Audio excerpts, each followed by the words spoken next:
요한계시록 8장 1에서 13절 말씀. 일곱째 인을 떼실 때에 하늘이 반 시간쯤 고요하더니 내가 봄에 하나님 앞에 일곱 천사가 서 있어 일곱 나팔을 받았더라. 또 다른 천사가 와서 제단 곁에 서서 금 향로를 가지고 많은 향을 받았으니 이는 모든 성도의 기도와 합하여 보좌 앞 금 제단에 드리고자 함이라. 향연이 성도의 기도와 함께 천사의 손으로부터 하나님 앞으로 올라가는지라. 천사가 향로를 가지고 제단에 불을 담아다가 땅에 쏟음에 우레와 음성과 번개와 지진이 나더라. 일곱 나팔을 가진 일곱 천사가 나팔 불기를 준비하더라. 첫째 천사가 나팔을 부니 피 섞인 우박과 불이 나와서 땅에 쏟아지매 땅의 3분의 1이 타버리고 수목의 3분의 1도 타버리고 각종 푸른 풀도 타버렸더라. 둘째 천사가 나팔을 부니 불 붙는 큰 산과 같은 것이 바다에 던져지매 바다의 3분의 1이 피가 되고 바다 가운데 생명 가진 피조물들의 3분의 1이 죽고 배들의 3분의 1이 깨지더라. 셋째 천사가 나팔을 부니 횃불같이 타는 큰 별이 하늘에서 떨어져 강들의 3분의 1과 여러 물샘에 떨어지니 이 별의 이름은 쓴 쑥이라. 물의 3분의 1이 쓴 쑥이 되매 그 물이 쓴 물이 되므로 많은 사람이 죽더라. 넷째 천사가 나팔을 부니 해 3분의 1과 달 3분의 1과 별들의 3분의 1이 타격을 받아 그 3분의 1이 어두워지니 낮 3분의 1은 비추임이 없고 밤도 그러하더라. 내가 또 보고 들으니 공중에 날아가는 독수리가 큰 소리로 이르되 땅에 사는 자들에게 화가 있으리니 이는 새 천사들이 불어야 할 나팔 소리가 남아 있음이로다 하더라. 아멘. 마지막 때를 사는 그리스도인들에게 지금이라는 시간은 참으로 중차대한 선택의 때입니다. 하나님을 섬기는 나라로 부름받은 이스라엘은 수많은 기회를 하나님을 선택하기보다 자신의 탐욕 택하기를 반복했습니다. 아수르의 포로로 끌려가 흔적 없이 사라진 북이스라엘을 시작, 남유다 역시 다시는 나라의 형태를 온전히 회복하지 못한 채 로마 제국의 통치 아래 삶의 소망을 잃어갔습니다. 자신들의 처지를 근거로 하나님께서 과연 살아 계시는가 라는 질문은 오래 반복되었고 때가 찼을 때 하나님이신 예수님께서 친히 복음이 되어 이 땅에 오셨습니다. 이스라엘을 포함 열방에 흩어진 자신의 백성을 죄와 죽음에서 구원하신 이 기쁜 소식은 사도들에게 이어져 믿음의 사람들을 통해 더 넓고 더 확실하게 전해졌으며 지금도 전해지고 있습니다. 그러나 고의적으로 하나님을 거부하는 죄의 세력 역시 한순간도 쉼없이 확장, 변모하며 믿음의 사람들을 핍박했습니다. 얼마나 더 오래 기다려야 합니까? 죽음으로 위협받던 순교자들의 외침은 오늘 본문에서 하나님의 심판의 근거가 되어 하늘의 찬양과 경배를 잠시 그치게 합니다. 본문 4절 말씀입니다. 향연이 성도의 기도와 함께 천사의 손으로부터 하나님 앞으로 올라가는지라.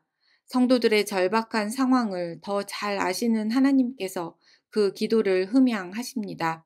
사도 요한은 역사의 주인이시며 천지 만물의 주관자 되시는 하나님께서 마지막 때의 심판을 통해 반드시 정의를 실현하실 것임을 생생하게 확인하였습니다.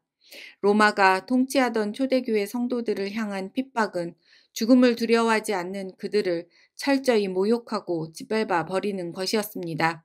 핍박의 200여 년의 시간을 햇빛도 없는 동굴에 숨어 연명해 가야 해서 최대 키가 겨우 155cm 정도였던 그들의 기도는 마지막 때에 하나님 앞으로 올려지게 됩니다.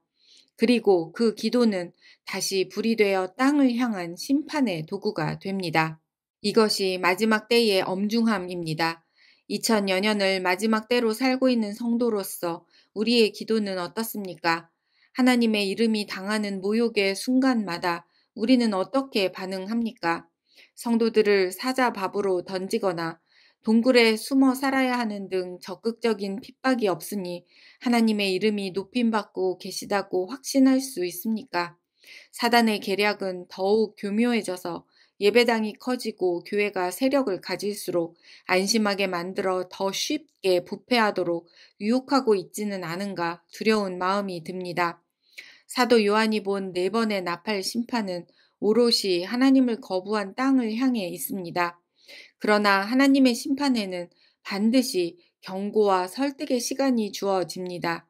많은 선지자들을 보내주셨고 하나님의 때에 예수님께서 오셨으며 수많은 믿음의 사람들이 죽음을 무릅쓰고 하나님의 이름을 지켜가게 하시는 이유입니다.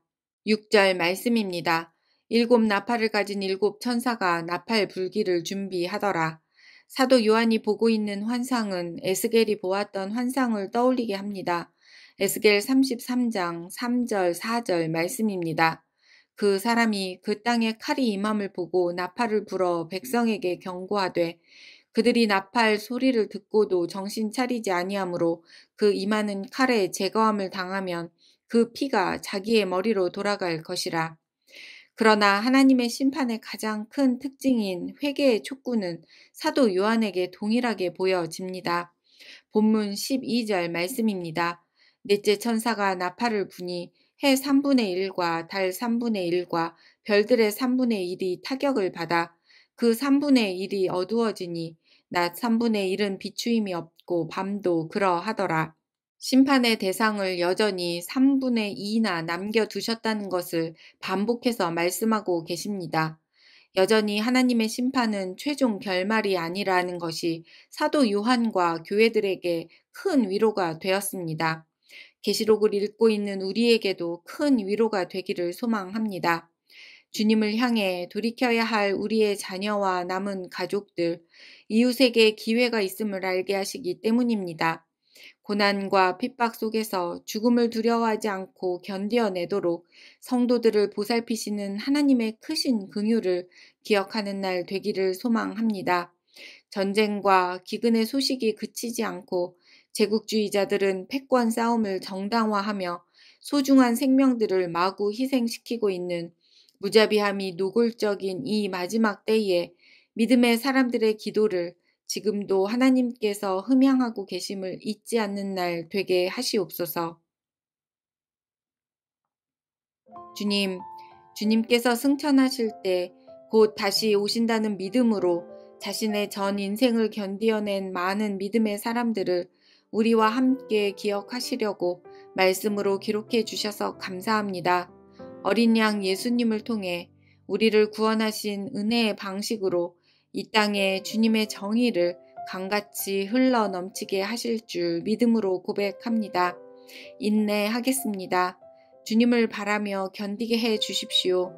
편협한 눈으로 불의로 가득한 세상이라 좌절하거나 잠깐의 거짓 평안에 속아 나태해지지 않도록 깨어 기도하게 하시옵소서. 반드시 왕으로 다시 오실 예수님의 이름으로 기도합니다. 아멘.